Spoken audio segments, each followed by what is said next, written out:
Our Police Chief Superintendent, Rasibo P. Garbo Jr., sir. As Chief Regional Personnel and Human Resource Development Division and the Head Secretariat of the PNP Regional Screening Committee, to send to you, sir, the 325 successful applicants to the calendar year 2012 first semester regular and attrition recruitment. The oath of office. We'd like to call on the Regional Director of Police Regional Office 7. Please help me welcome Marcelo Coyalan Garbo Jr.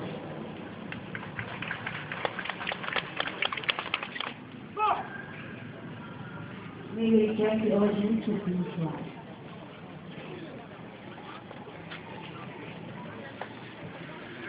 Alam mo pa sa katungkulan? Ako si Panginoon ng pangalan.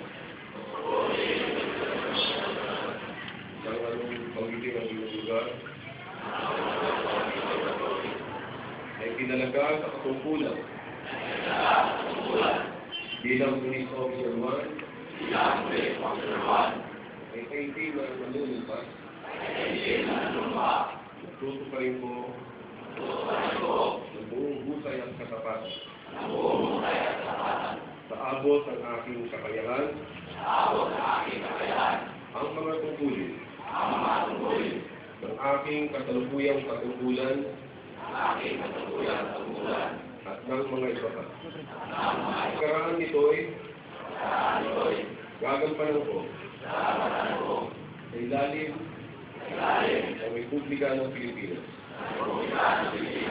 Ang aking itataguyod at ipagtatanggol ang saligang batas ng Pilipinas.